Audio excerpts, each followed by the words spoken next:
Exploring the bizarre. Your e-ticket ride into the world of the paranormal. Strap yourself in as we traverse the universe exploring the unexplained. UFOs, ghosts, lost worlds, cryptozoology, as well as other dimensions. It's time to take back the night. Now, your electrifying hosts of Exploring the Bizarre, Timothy Beckley and Tim Swartz. Hi, Tim. I was thinking that for tonight... what are you doing with your head stuck in that microwave?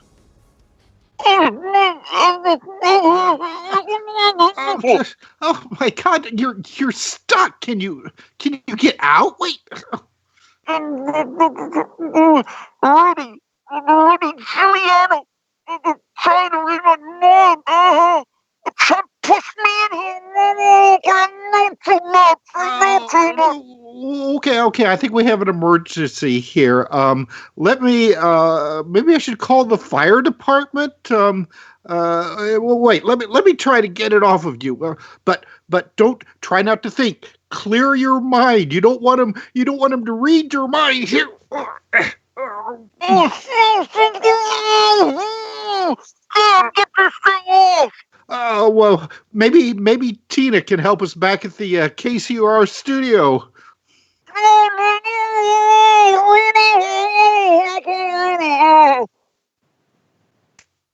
It's too late.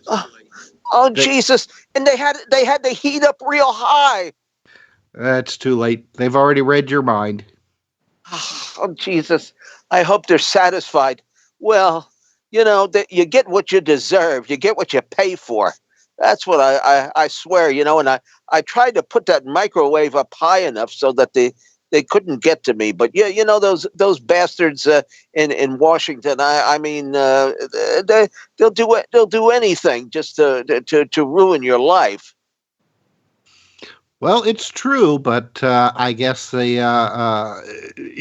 don't have to use microwaves or other hidden devices to read our minds. All they have to do is tune in every Thursday night to listen to Exploring the Bizarre.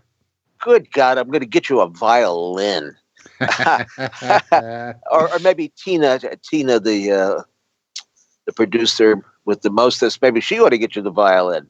But all right, okay. We've had a busy week. I know I'm almost finished with working with Mr. Kern here, Bill Kern, with UFOs Deja Vu. What a book! You think we're taking bids on who's going to have the thickest book, the thicker book, the one that you're working on, Incredible Encounters, or the one that we're finishing up on, and both of them are going to be close, if not over 400 pages. Bill tells me his computer's crashed about 5 times already. Oh, and goodness. you lost the hard drive. Yeah, that's right. The book I'm working on, Incredible Encounters. That took out the hard drive on my old computer. Well, I can't really blame the book. My old computer was on its last legs anyway. But I tell you, Tim, Incredible Encounters, the book that I'm working on, it is so full of fantastic information, and it's graphic heavy as well. There's a lot of really interesting photos in this graphic book as well. Like there's naked couples? No, I guess not. No. That's our other book. Screwed by the that's correct. Yes. Anyway, enough for this chitter chatter. It's time to go deep state, deep underground, because we've got the master of conspiracies on, all the way from Braxton, England. Right? Is that where? Who do we have tonight? Come on, Tim. Let's get going here and tell the world who, what, and who, and what this is all about. All right. Well, we're journeying across the pond to talk to our old friend Ben Emlyn Jones. Now, Ben is Ben the Porter. Ben the that's Porter, Ben the yes. Porter, right? So now Ben is Yes. a researcher, blogger, and filmmaker on controversial subjects on his blog website, HPANWO, which stands for Hospital Porters Against the New World Order. Now, Ben's website is dedicated to the latest news, views, and reviews of the world of government cover-ups, ghost UFOs, paranormal investigation, hidden knowledge, forbidden history, and archaeology, chemtrails, and even hospital porters. He also posts videos containing his political comments and often uses satirical characters to get his point across. So, Ben, thank you very much for being with us once again on Exploring the Bizarre. Oh, thank you, Timothy. It's great to be on. Thanks for Hey, having me man, back. good to. We'd shake hands with you or give you a high five, but I guess we're a little bit too far away to do that at the moment, right? Hey, Get away, I'll give you a big hug. yeah. Oh, hey. Give you a squeeze there too. Is it Friday night already? Right? It's No, not actually, quite. it's actually 3 o'clock in the morning over here on Friday morning. Yes, it's.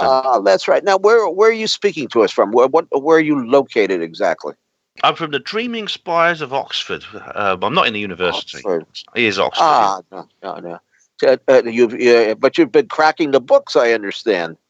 Well, yeah, I've been writing since I talked to you last. I've written the concluding part of the Roswell trilogy. That's my No 3 way. novels. Roswell writing. And how many pages is that altogether?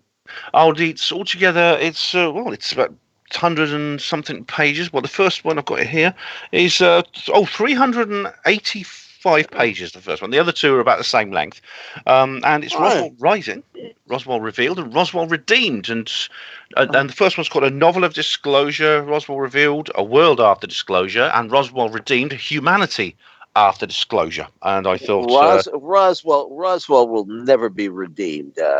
I mean, is this okay? This is a novel, but do you base this all on legitimate or illegitimate research?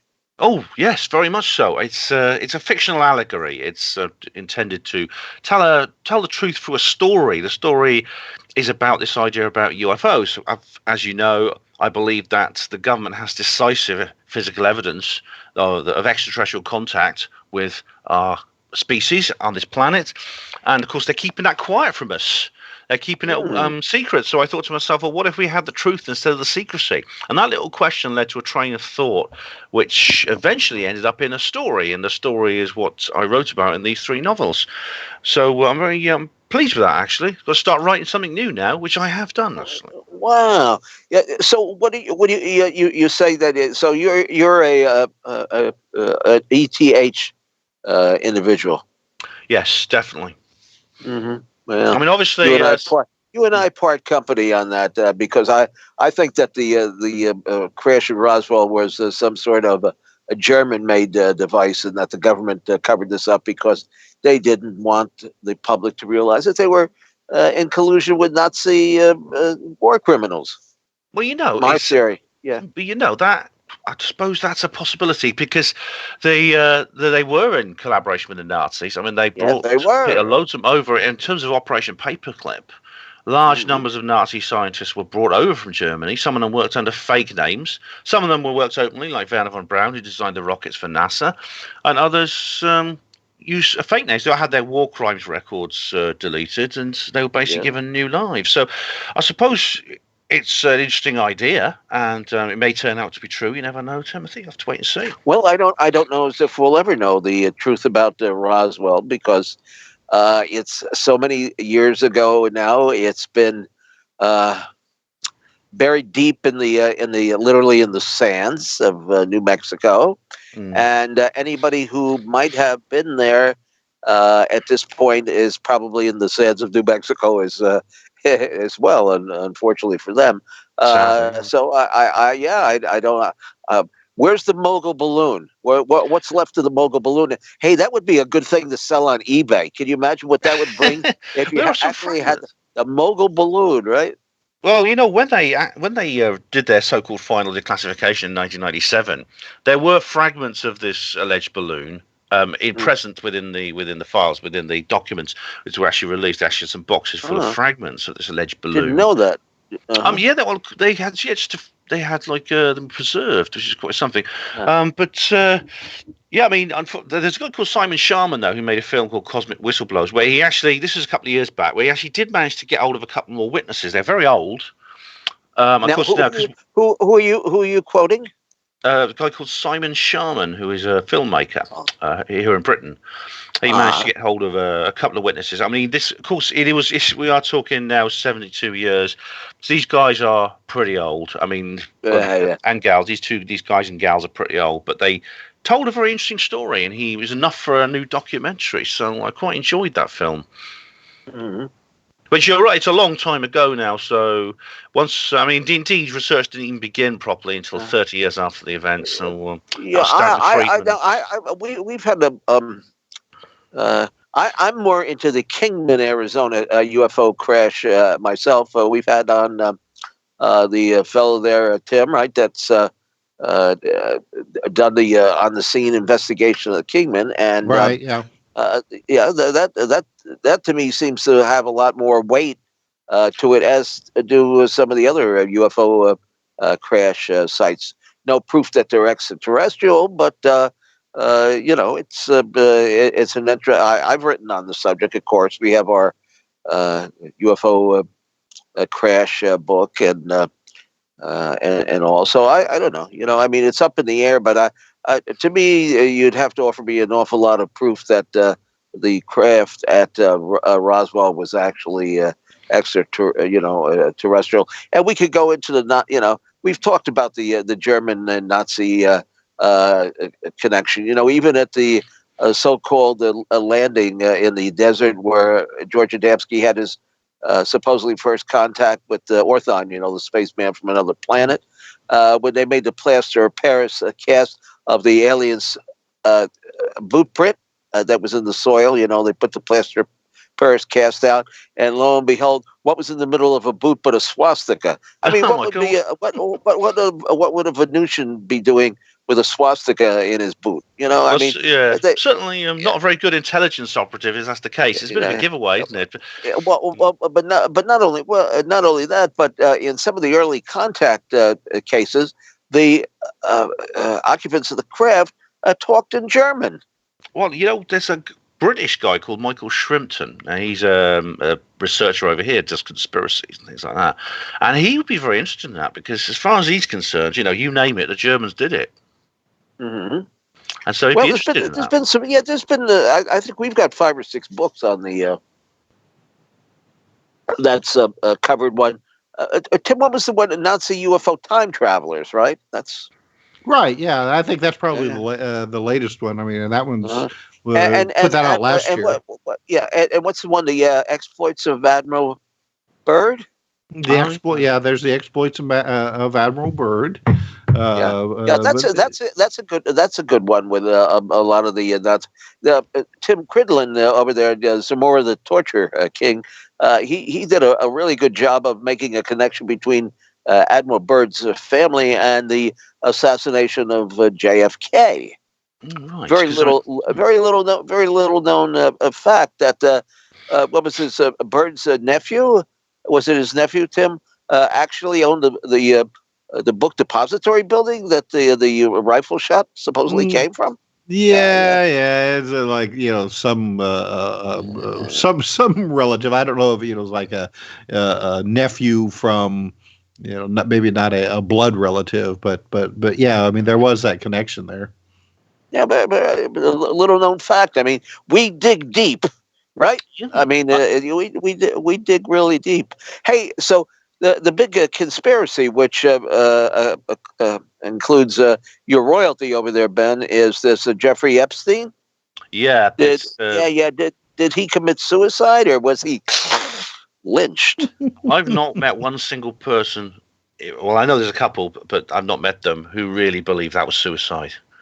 It's incredibly unlikely. It's as likely to be suicide as Diana had an accidental crash. I mean, it's so obvious. I mean, this is. I I think it's a sign of the times, actually, guys, because something has changed. Something has significantly changed in this world. When it comes to things like this, because it's like they can't keep it secret as easily as they used to, and it's come from multiple different areas. There's all kinds of different subjects involved in this, but generally speaking, across the board, I feel that there's more transparency, and the powers that shouldn't be are worried about this, and I feel a lot of hope as a result. Well, we hear all these rumors. In fact, Tracy Twyman, I don't know if you knew her or not, but she supposedly committed suicide recently. Did a book that we published, "Sex Slaves of the CIA," and in that book, she interviewed different individuals, women who claimed that they were actually sex slaves of different politicians, including Vice President Cheney over here. Now, I personally find this very hard to believe, to be honest with you, but I do know that they have, especially in the UK, busted pedophilia rings. Yes. I mean, do you think this goes up as high as the Crown? I think so. I mean, from what we've seen, for example, there's no way that these rings could have existed without massive institutional collusion. For example, we have Jimmy Savile. I think we mentioned him the last time I was on the show, actually, if I remember rightly. He's he was a major celebrity here in Britain. We never managed to export him, so you Americans were spared him, luckily. But yeah, he's one we've got our own curses. So you've got Piers Morgan, and you're welcome to him. Yeah. But there you go. Jimmy Savile, Jimmy Savile was a major celebrity. He worked primarily in music programs and children's TV, which is a bad combination. And he worked at the BBC for 46 years. After he died, it was revealed that he had been a serial abuser of children, and he did lots of charity work as well. And he was a porter at a hospital once, and he was abusing children there, which is an awful thing. Mm-hmm. It's an awful thing from my perspective. It makes him a traitor, a terrible traitor. Yeah. But it's funny, when it all came out, it was revealed that he essentially had been doing this with impunity at the BBC, and the line from the BBC was, it was a horrible blunder. It was like, oh my God, we had no idea. So for 46 years, he'd been doing this and they had no idea. I find that almost as unbelievable as Jeffrey Epstein committing suicide. I really do. And there's a guy called Cyril Smith. Cyril Smith was a very large man, actually. He was famous for being the heaviest MP in Parliament. It turns out that he was involved in very, very significantly in child abuse. He himself was a abuser of young boys. He was involved in organised criminal activities that provided these young boys and shipped these young boys around. So when a guy or woman, a man or woman comes out and says, when I was a kid, I was part of this chain of paedophilia, of course they might be making it up. It's always possibility. It's always yes. There are some. Of course, you also you have these people that are hypnotized by and led, and you don't know, is it false memories? I think that there was this case in California many years ago with the whole family were accused of having tunnels under the church of the daycare center and all, and it was just nonsense, and we had a leading a TV journalist who led the charge against these people, and there was actually no evidence whatsoever. I mean, including a grandmother who I think she was about 70 years old or something. It was the McMartin family, the McMartin preschool. Yeah. Oh yeah. Well, I mean that went to actually went to trial. And I mean, it disrupted these people's lives for years, and there had been absolutely no evidence ever uncovered, that showed that there was any veracity to these claims. And it turned out that the main person who had first leveled the charges was a mother who unfortunately suffered from severe mental illness and had been in and out of various hospitals for years.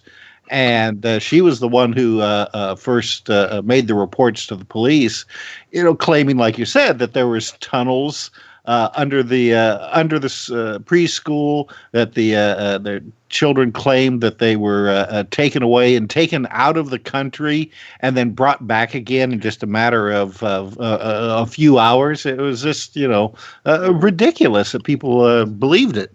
You've got to be so careful. You have to proceed with caution when you're dealing with these sort of things, because you don't want to make a mistake. You can't afford to make a mistake with accusations this terrible. I mean, it's the worst crime imaginable and that anyone would be accused of. And if you get it wrong, you ruin people's lives, and also you muddy the waters for the real victims and the real perpetrators. So yeah, you've got to be very careful.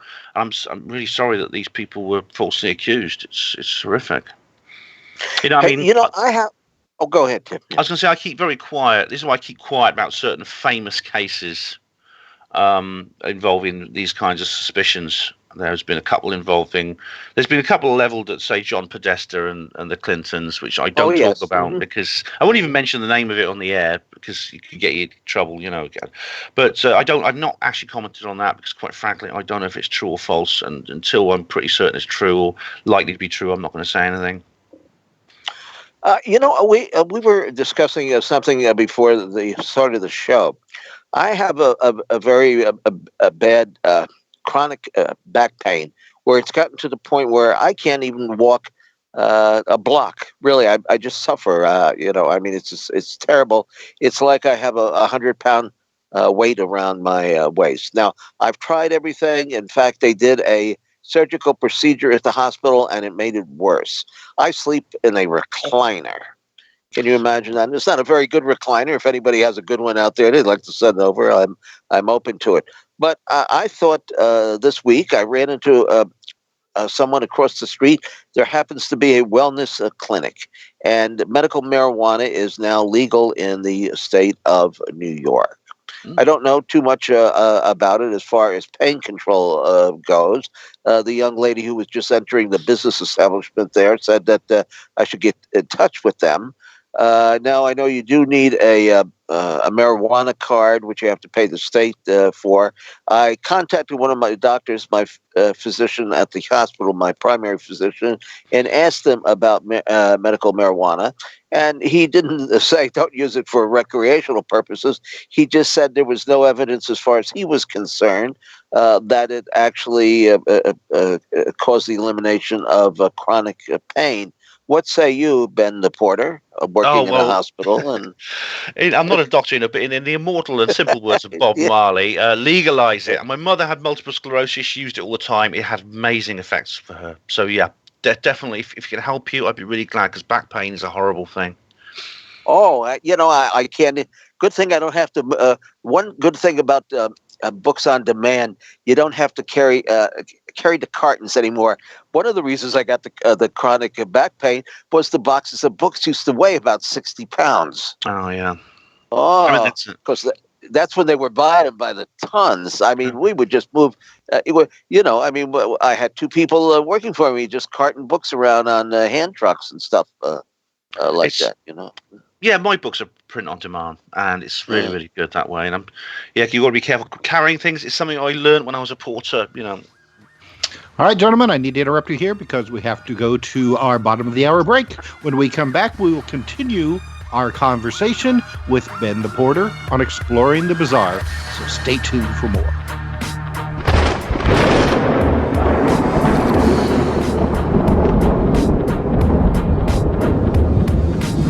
Now back to Exploring the Bizarre with two of the most electrifying researchers in the paranormal, your hosts, Timothy Beckley and Tim Swartz. And welcome back to Exploring the Bizarre. I'm Tim Swartz. Tonight our guest is Ben the Porter, and always happy that Ben is willing to get up in the early hours of the morning for him to be on our show. Ben, you had mentioned in the previous segment, and I can't remember what the gentleman's name is. It's Jimmy. What was his last name? Jimmy Savile. His name Jimmy Savile, right. All right. The BBC claimed that they had no idea of all the improprieties that he had been doing when, especially when he was the host of the music show that he had for years. But this is a couple of years ago, there was a lady who came out and claimed, or wasn't claimed, it was proven that while she was on the show, was I guess like one of the dancers or something like that, and at the end of the show, she was sitting next to Jimmy as he was, saying the goodbyes to the television audience.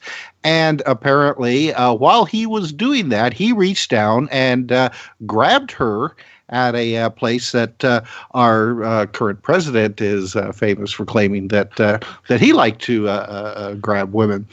Now, when she made this statement, somebody actually found a kinescope, I guess is what it was, of this scene, and it may still be on YouTube, and it's very clear that as Jimmy is talking to the camera, all of a sudden this young girl, I mean, she was just a young teenager, all of a sudden she like screams basically and jumps around trying to get out of his way, but he manages to hold on to her. Now, with that kind of evidence, the BBC still claims that they had no idea that this guy was doing this kind of stuff. It's really quite astonishing. I mean, the story you just told, this horrible story by a young girl to have been attacked by a man like that to such a young age. Live on air. It's the brazenness of it all is incredible. I mean, he wrote a book once. I think it was in the early 70s. He wrote like an autobiography. As I said, he's been involved in the show business a long time, and he drops hints about his girlfriends, and everyone is like thinks it's just Jimmy having a laugh, but with hindsight, you can see there was something very sinister about what he was saying. There's a young actress called Julie Fernandez, who's she's sort of in her 40s now.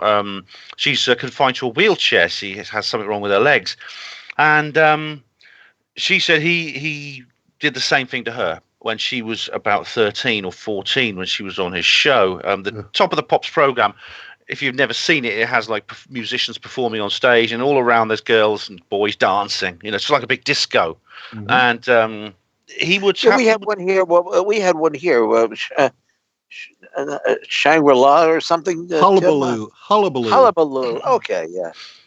Yeah, it seems like that there's a lot of people who knew. It's funny. It's when you hear this phrase "open secret." You've heard that phrase before? Oh, sure, yeah. It seems that there was some kind of tacit collaboration involved of people, including some celebrities such as Esther Ranson. Now, she's a big celebrity at the BBC, and she's the founder of the Childline Child Protection Service, and she has a reputation for being a protector of children. And it's incredible. I listened to her talking about this, and it was like I was watching groupthink in action. She was saying, yes, we'd all heard about it. We all sort of knew something was going on, but we couldn't really say anything. We didn't do anything. And I thought to myself, I couldn't believe this is Esther Ranson talking.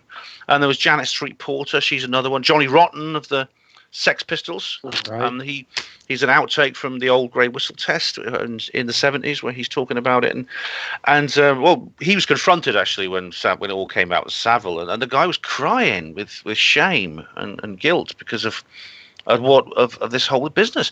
But it's like it's almost like people flip into a different state of mind when they're part of a large institution and there's a hierarchy of instructions. Have you heard of the Milgram experiment?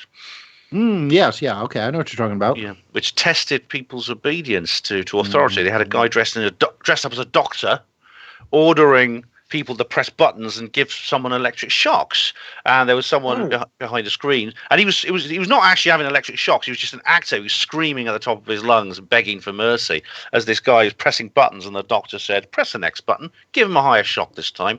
And so frighteningly, more than 90% of people willing to deliver even fatal shocks to the person they thought it was a person if the doctor ordered them to. And it's sounds like a Rob Zombie movie.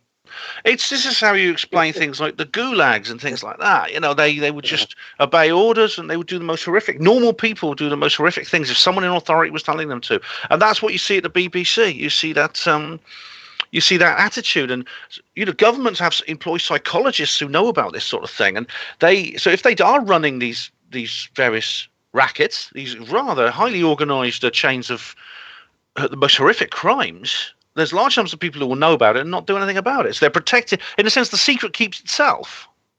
It's a frightening element of human nature which the government have exploited. It really gives me this shit. And you see the same thing with Epstein over here. I mean, but the fact that these secrets are now emerging, I think, is encouraging. I think it's very hopeful, because these are referred to secrets that have been around for a long time. Jimmy Savile was started in the BBC a long time ago, sort of early 60s. So the fact that nothing was said then, but now we know about it. It's a pity he never went to jail and was rescued by the grave, but it's hopeful, guys. It really is it gives me hope. When I was just reading today, and I don't know if you've heard this yet, and once somebody dies, then all of these stories emerge. But this one, concerns Jeffrey Epstein. Somebody was saying that he and I guess the one lady who was basically the woman who went around finding young girls for him, that they were agents of Mossad, or Mossad, how you pronounce it, and that it was their job basically to use these young girls on politicians, celebrities, to get films and other damning evidence to use, basically as blackmail and extortion. Have you heard this one yet? I just read it earlier today. I hadn't heard of this specifically related to Epstein, but of course, it's a well-known fact that intelligence agencies, when they're recruiting agents in foreign countries, they will use these methods, the honey trap and then the blackmail and things like that. It happened all through the Cold War. It happened before then. I mean, it's a tried and tested technique. They will get damning evidence against something, and then they will say, right, you now will do us some favors, or this is going to go public.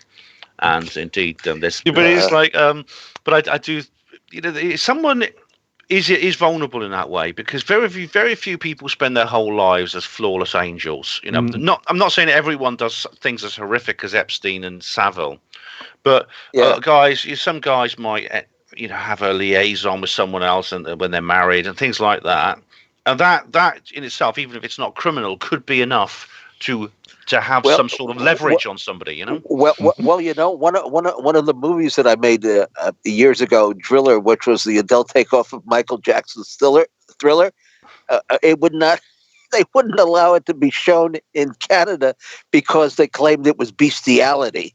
It had an actor dressed up as a werewolf in it, and so that was. Banned from all provinces in Canada. So there you go. Oh dear, that's a shame, because I don't know, werewolves. They're not. Werewolves. They're not human. Werewolves. No, that's right. Yes, they're not human, and especially this one wasn't in the movie. There you go. Well, they might be. They may be real. I mean, we got shapeshifters running around. In fact, in this book, UFOs Deja Vu. A good portion of the book is about shapeshifters and skinwalkers, and so. Have you ever done any research on that, Ben? Yeah, well, when Prince Andrew said, he was one of his excuses when he met Virginia Roberts Jeffrey, and she said he was sweating whilst we were dancing, and he says, "Oh, I never sweat," he said, and I thought to myself, well. Mammals don't, but mammals sweat, but reptiles don't. I thought to myself, is he dropping some hint here about what shape he was in at the time? Well, they accused the Queen of being a reptilian and a shapeshifter, and it's really weird. She likes to wear green and yellow, which seems to me every time I've seen a serpent, they got a lot of green and yellow on them. Oh yeah, this idea was popularized by David Icke, but she's not the only one. I mean, people say it's just him, but he's not the only one. And it's really, the thing about it is, though, it's something like, how as bizarre as it might sound, and you do explore the bizarre on this show. That is your name. Yeah. Look at this is about as strange as we've gotten. I think exactly. Here. This is the most extreme element you can get. But funny enough, people people report this experience. They report seeing people turn into these humanoid lizard-like creatures. And I mean, some of them, it's usually people in some form of authority, but sometimes it's just like, well, I met a woman once. She wrote a book her under the pen name Susan Reed, and you've heard of that book? Oh yes, yeah. But you actually met her. I wasn't sure she existed, to be honest with you. Yeah. When I met her and I talked to her, and of course her story is she was married to a reptilian shapeshifter. I was astonished about how ordinary she was. I mean, I'd read her book and I met her, and she was just a very ordinary kind of housewife type person. And sadly, she died. She drowned actually while she was swimming in the sea on holiday. It was not. I don't think it's suspicious. She just got out of her depth, like some people do. But her story is remarkable, and talking to her made me sound very persuasive. Well, you never know. But it's really it's a remarkable book and a remarkable tale, and her being who she was, somebody who keeps her own name private. She never sought fame or fortune, and the normality of her made it sound even more persuasive. I do believe a lot of people have this experience, and I believe it should be taken seriously, and it is a possibility. We ran a piece that she wrote probably years before she put the book together. She had sent it to me, and we include. Oh my goodness! And we included it in the Commander X's book of Incredible Conspiracies. I think I remember reading it. Yeah. I remember reading it somewhere, but I couldn't. It didn't dawn on me exactly where. I know I tried to reach her or contact her and was never able to do so. So. Oh right. No, I happened to run into her at a conference. She was traveling with a friend of mine, and this was the Probe conference in Blackpool, England, and I happened to run into her, and that's how I met her. But I never spoke to her. I never kind of contacted her. Like I say, she was not really a person who sought any kind of publicity. She wasn't making this story up to get herself well known. She made it up because she said it because I believe it's true, and I've met other people who've had similar experiences. It's really something that's as crazy as it is. I think there's reason to believe it.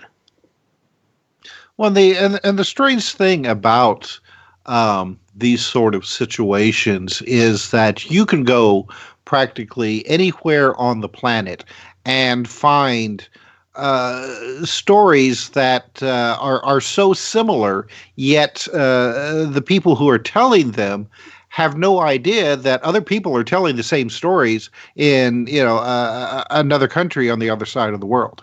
That's what always fascinates me about it.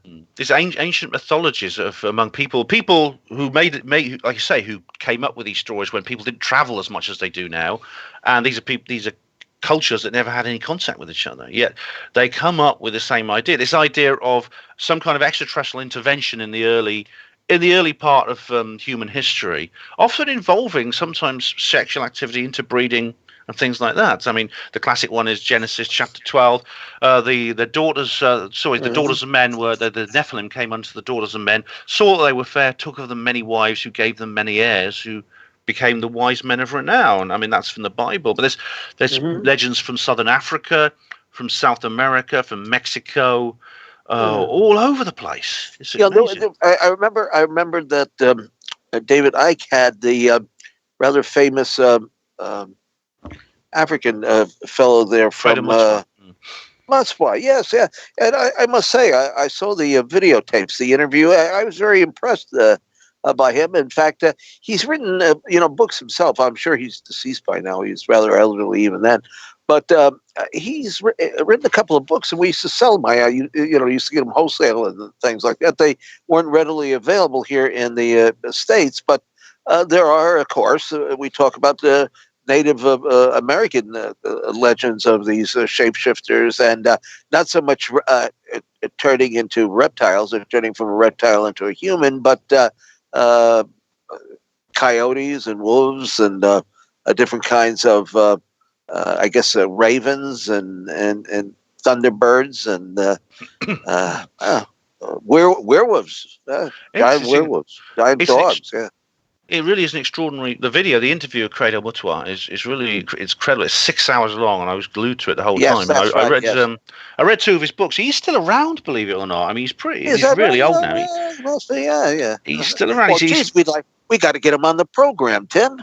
Oh, I don't know if he still does interviews, but yeah, he does do. He will go on he will go on to shows occasionally. But the books Endow My Children, which goes into these old mythologies, basically written down these folk tales from the Zulu culture of South Africa, and it involves some of the same features, even though he wrote this book in the '60s, long before David Icke was still playing football in those days. Oh Um, yes. so he didn't get the idea from David Icke. It was actually he who approached David and said, "Look, we got to talk because you know about the Chitauri." He calls it the Chitauri, which is basically the same as the Anunnaki, and the other kinds of creatures.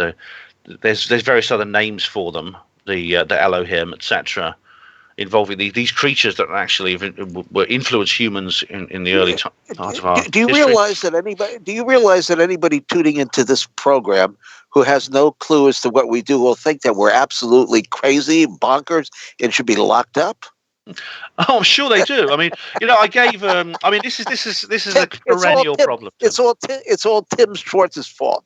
Oh well, That's yeah, right. blame him. Yeah, blame him. But I tell you what, you have to take some of the credit and blame Timothy B, because I get this all the time from my family. I gave a copy of Screwed with the Aliens. Oh, Screwed you by the gotta Aliens. tell me that. Yeah. Tell me the story about that. Oh yeah. Well, my dad's got a girlfriend. I mean, my dad's quite a sort of youthful chap. He's 72, but he wouldn't believe it. He goes to the gym. Well, so am I. Oh yeah, I don't doubt it. Yeah, and he's got himself a younger girlfriend. Well, she's 62. She's younger than him, and Oh yeah. she was. I thought she's quite open-minded. She's because she started talking to UFOs with me, and I thought, great. So I brought her a copy of Screwed by the Aliens, and I thought because I'd been talking to you about it, and it looked like a sort of book that was interesting, and I bought it for Christmas last year, and I handed it to her. She opened it up, and she took one look at it. She says, "Oh no, thank you." And she threw it onto the bloody table, and I was pretty upset by that, because you don't do that with Christmas presents. And I was annoyed by it. Oh my goodness! But that's what she said. She took one look at your book and said, "Oh no, thank you." So I'm not gonna, I'm not gonna get anything else like that again. Be damned. I hope a lot of people didn't do that, but no, they'd have to purchase the book first before they threw it. And it's a heavy book. You don't want to throw that book, around. It's like 400 pages in there. Right? We're notorious for having books that are, as thick as a brick. Oh, well, yeah. To That's, use a Just O'Tull phrase. Don't drop one on your moggy. Oh, that's a catchphrase. Reading this book changed my life. It's usually like Atlas Shrugged or something, a really massive book, and they say, "Yeah, I developed chronic backache carrying it home from the library." Yeah. Well, it's too bad that she didn't even bother to crack the book open. It's a darn good book. Well, maybe the what is it? The sextraterrestrials are coming. That's. Yeah, I tell you, I've got to be abducted. UFOs. It's not UFOs is not a dull subject. I remember one time going in the newsstand and I asked the fellow, "Do you carry UFO magazines?" And he said, "Why would we carry them? What could you possibly write about UFOs? What can't you write about them? Good God, man, you could start in a day. Now in 3 years later, come up with a new theory." That is groupthink again, Tim. It really is. It is groupthink, just like you saw at the BBC. It's obviously not as malevolent, but it's another example of this idea. Well, it's just daft, isn't it? It's just loony stuff. We just don't do that sort of thing. We don't stock that sort of stuff because it's nuts. That's right. And the people who probably don't know anything about it, or they're just going along to get along. That's what I mean. Anyway, buy our books. Buy the Sex and the Aliens and Incredible UFO Encounters and UFO Deja Vu. Just go to Amazon.com and type in Timothy Beckley or Tim Swartz, and you'll get 300 books. 300 books, man. Do you know how many books that is? It's incredible. Yeah. And we've done almost 500 shows. My God, we're just inundated with this stuff. But Ben, we're running out of time. Tell our listeners, how in the hell can they get in touch with you? Well, if you've got any energy for reading after you've read the Tim's books, get a copy of Roswell Rising, a novel of disclosure and its 2 sequels, and go to HPANWO, Hapanwo, Hospital Porters Against the New World Order, and you'll find out all about me, including how to purchase my books and my own YouTube channel and radio shows. If they go to Google and type in Ben the Porter, will they find you? I don't know. Certainly, they'll find me if it's Ben Emlyn Jones. But Ben the Porter might get to me. I haven't tried that actually. I have to ego surf a bit and see if I can. Ego that works. Oh, good. I will. That's a good website. Egosearch.com. Well, and what book are you working on now, Ben? I've actually started writing a novel. Another novel. I've given it the working title of The Obscurati Chronicles, and it's literally a work in progress. I'm sort of like just really getting going with it, but it'll take a while. But hopefully, when I'm next on the show, I may be able to give you an update on that. Whether I'll have it all published or not, I don't know. But I'm going to get that done, and I'll keep you posted with that, guys.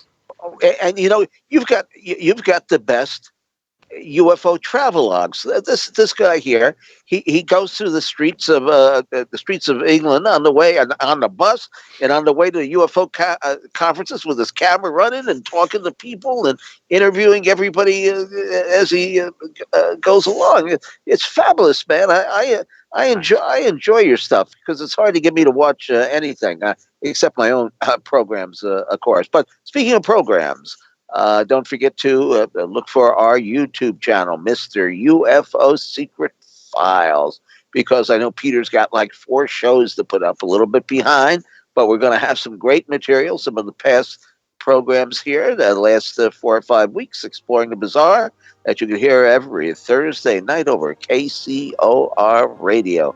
And thank you, Tim, and thank you, Tina. Thank you, Ben. Thanks, guys. And thank you, audience.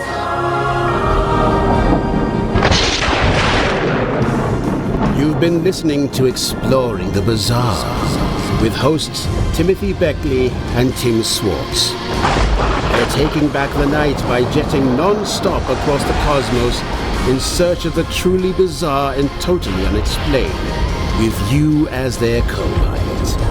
Thursday nights at 7 p.m. Pacific, 10 p.m. Eastern, on the KCOR Digital Radio Network. For more information on Exploring the Bizarre and hosts Timothy Beckley and Tim Swartz, check out their KCOR Digital Radio Network page. Follow their YouTube channel at MRUFO 1100. Exploring the Bizarre.